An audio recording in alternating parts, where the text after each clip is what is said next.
तो meet mister Shivam भाई from waste Bengal.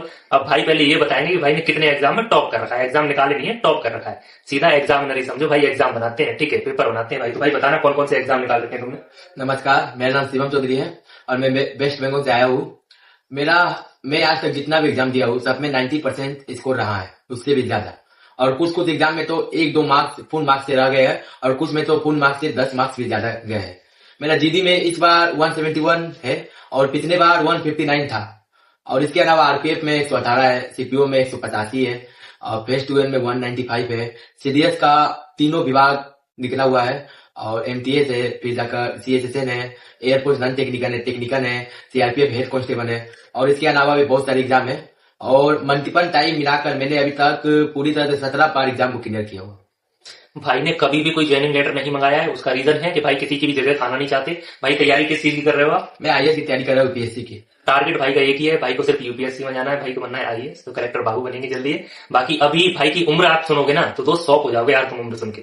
मतलब कहीं ना कहीं जिस उम्र पे हम मेच्योर नहीं हो पाते हैं ना, हम सोचते हैं करेंगे, उस उम्र पे भाई न जाने कितने एग्जाम निकाल चुके हैं, वो छोड़ो कितने ही एग्जाम में टॉप कर चुके हैं, ठीक है। तो कितनी उम्र है दोस्त आपकी। मेरा उम्र अभी 21 हुआ। अब समझ लो 2004 इनकी डेट ऑफ बर्थ है। इस उम्र के बच्चे अभी कॉलेज में होंगे या फिर अभी मेच्योर होने की प्रोसेस में होंगे। और भाई इतनी सी एज में इतना कुछ कर पाए, क्या इनकी स्ट्रेटेजी रही। शुरू से पूछते हैं कि कैसे इन्होंने 12th के बाद शुरू किया, कि कैसे इन्होंने पहली क्लास ली एंड कैसे इन्होंने धीरे धीरे चीजें शुरू की, ठीक है।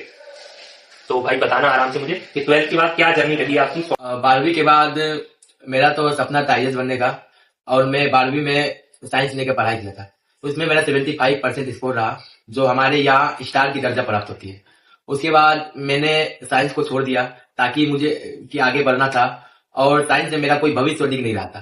तो मैंने फिर कॉमर्स लिया, क्योंकि कॉमर्स लेने का एक मेरा ये फायदा था कि मुझे ग्रेजुएशन में कम टाइम देना होता था और बाकी टाइम मैं अपनी स्टडी में देता था, जिसके बदौलत आज इतना अच्छा स्कोर है, आप लोग देख सकते हैं।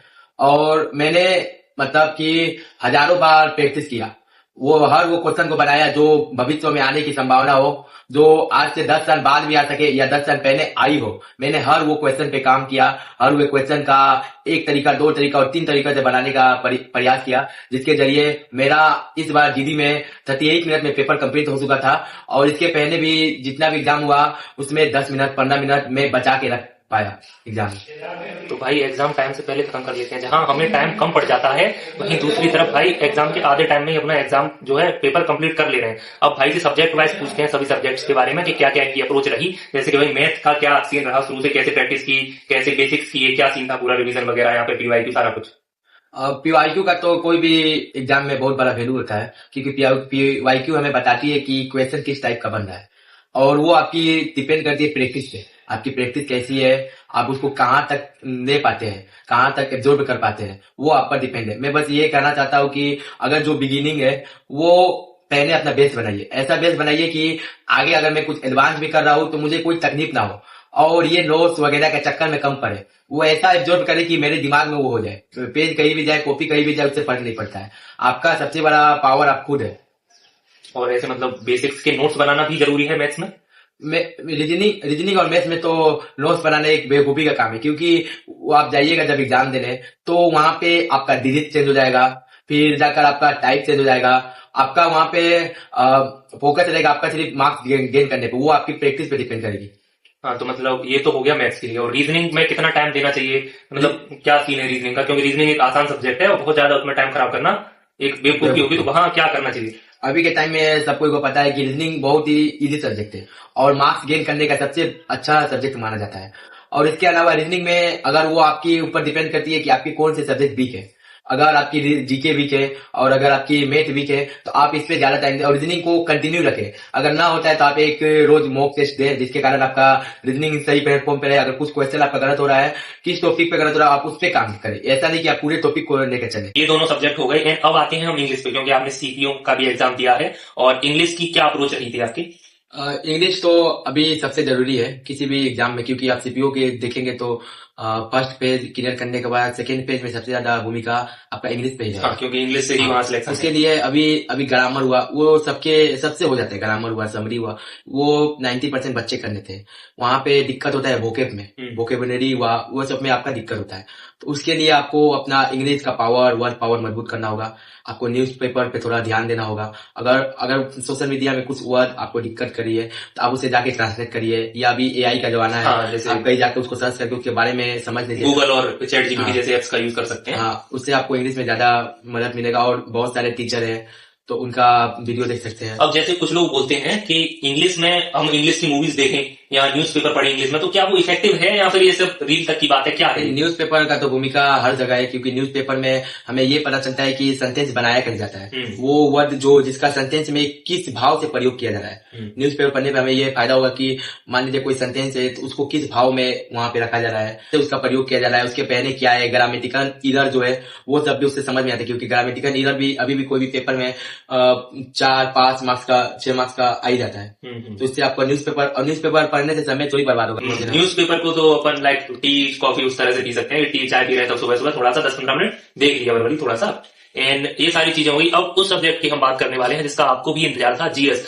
भाई की एसएससी जीडी की जीएस में 20 में से 20 स्कोर है, और सेम आरटीएफ में कितना है, 50 में से 40 क्वेश्चन सही है। तो ये बहुत बड़ा स्कोर है जीएस में। हर एग्जाम में पूरे में से पूरे भाई के लगभग नंबर है, जीडी में तो 20 में से 20 भी हैं। तो जीएस की क्या अप्रोच थी, कहां से भाई ने पढ़ा, कैसे नोट्स बनाए, सारी बातें दोस्त समझेंगे अपन शुभम भाई से। तो शुभम भाई बताइए। जीएस के लिए सबसे अभी जितनी 10th लेवल की एग्जाम है या 12th लेवल की एग्जाम है, वहां पे डिस्क्रिप्शन का कोई वैल्यू नहीं है। उसके लिए आपको एमसीक्यू टाइप का क्वेश्चन की जरूरत पड़ेगी, जिसके लिए आप कोई भी एक बुक को फॉलो कर सकते हैं। ऐसा नहीं कि 10 बुक फॉलो करें, पहले एक बुक को बारीकी से खत्म करना होगा, क्योंकि जितना आपके पास बुक रहेगा उतना आपको पढ़ने का मौका नहीं मिलेगा, क्योंकि आपका ध्यान इधर उधर जाएगा। एक ही बुक को अच्छे से पढ़ना है। अच्छे कर लो कि अगर एग्जाम देता हूँ वहां पे मुझे कुछ परसेंट से मेरा अगर सिलेक्शन नहीं होता है तो औरों का भी नहीं होगा, क्योंकि उस टाइप का पेपर हार्ड हो सकता है। क्योंकि कोई भी राइटर कोई भी बुक पब्लिश करती है, उसकी डिमांड मार्केट में बढ़ती है, तो उसमें कुछ बातें होती है जिसके जरिए वो इतना आगे बढ़ सकते हैं और आगे भी बुक प्रोड्यूस कर रहे हैं। तो मैं कहना चाहूंगा कि कोई भी बुक है उस पर ज्यादा टाइम दे। अगर वो बुक बारीकी से खत्म हो जाती है तो उससे कोई अच्छी बुक देखे, उसके बाद टेस्ट पेपर देने से आपको पता चल जाएगा कि बुक में क्या है। मैंने कोई रॉन्ग बुक तो सिलेक्ट नहीं ना किया है, वो बुक से मेरा क्वेश्चन पेपर हो रहा है, मॉक टेस्ट होने पा रहा है या नहीं, या मुझे खुद से और कुछ चाहिए। वो आप मॉक टेस्ट देने के बाद आप खुद एनालाइज कर लीजिएगा कि मेरा कहाँ पे कमी है और कहाँ पे कमी है, कौन सा क्वेश्चन गलत हो रहा है। मान लीजिए आपका डांस का क्वेश्चन गलत हो रहा है, भारतीय नृत्य का, तो आप क्या करिएगा, आप बुक को बंद, उसके बाद मैं भारतीय नृत्य पे काम करूंगा, वहां का जितना क्वेश्चन है वो खत्म करूंगा कि मुझे वो 2 मार्क्स चाहिए। भारतीय नृत्य में अगर बाय द वे आता है तो वो मेरा हो। हाँ, लाइक टेस्ट का एनालिसिस करो, अगली बार वो गलती दोहरानी नहीं, ठीक है। और ऐसे जीएस में जैसे काफी बच्चे हैं, नवीन सर का प्रैक्टिस सेट आपने देखा होगा, नायक 2.0, तो उसके बारे में जैसे कि एक चीज है कि काफी बच्चे क्या है, नवीन सर का प्रैक्टिस सेट ज्यादातर लोग लेते हैं, ठीक है। उससे एमसीक्यू की अच्छी एक पीवाईक्यू एमसीक्यू का एक मिक्स कलेक्शन मिल जाता है एसएससी एग्जाम्स में या फिर वनडे एग्जाम्स में। तो बहुत से बच्चे करके क्या है, क्लास तो ले रहे हैं, लेकिन उनका क्वेश्चन ये होता है, क्या नायक 2.0 या फिर नवीन सर का प्रैक्टिस सेट लगा लें और कोई फाउंडेशन या फिर कोई बेसिक जीएस का बैच ना करें। या फिर मैं सलाह देता हूँ ज्यादातर बच्चों को कि आपको पहले नायक फाउंडेशन जो है उसमें जो बेसिक क्लासें कराई नवीन भैया ने वो भी आपको करनी चाहिए। तो इसके बारे में क्या सीन है, मतलब क्या हमें सिर्फ प्रैक्टिस सेट करना चाहिए या फिर बेसिक्स पे भी ध्यान देना चाहिए उसके बारे में? वो तो डिपेंड करता है आपकी तैयारी पे, आप कितने दिन से तैयारी कर रहे हैं।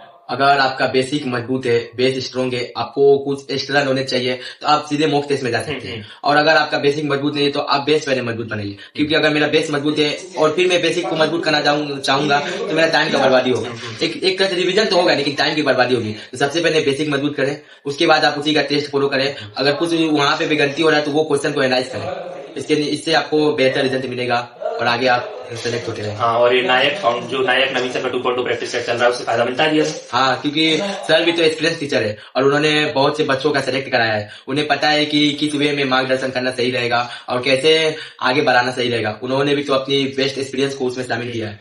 बाकी नवीन भैया के बारे में कुछ बोलना चाहोगे? नवीन सर तो गिरे थे, उनके तारीफ में जितनी तारीफ करो सब भी कम पड़ जाएंगे।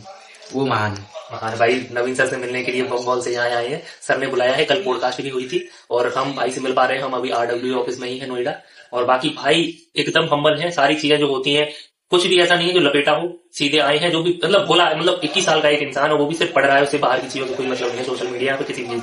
और ऐसा नहीं है कि कुछ भी इधर उधर का दे दिया, जो है अंदर वही बाहर निकला है। अब ये पूछना चाहूंगा दोस्त, फोन का क्या सीन है? मतलब बच्चे डिस्ट्रैक्ट होते हैं सोशल मीडिया से, डिस्ट्रैक्शन से बचा जा सकता है सोशल मीडिया से? पहले तो आपको माइंड में एक एम सेट करना होगा कि मुझे आगे करना क्या है।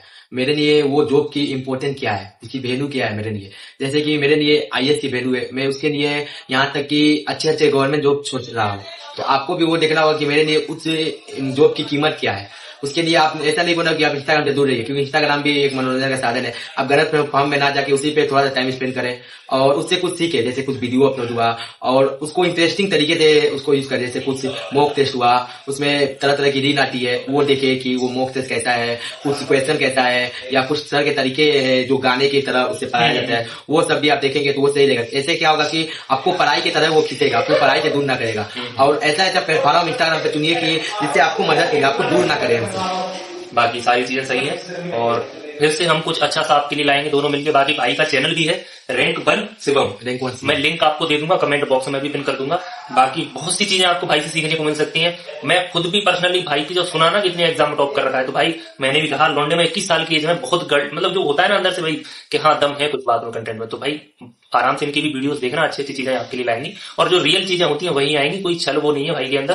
तो फॉलो कर लो, सब्सक्राइब कर लो, अच्छी अच्छी चीजें लाते रहेंगे इस चैनल पे भी, और भाई के चैनल को भी सब्सक्राइब कर लेना। और इसका पार्ट 2 भी लाने की कोशिश करेंगे, और भी चीजें लाइक टेस्ट कैसे लगाना है, टाइम टेबल बेस्ट क्या होना चाहिए, वो सारी बातें बताएंगे आपको जल्दी ही अगली वीडियो में। तब तक के लिए जुड़ जाइए सब्सक्राइब करके। Thank you. एक प्यारा सा कमेंट भाई के नाम।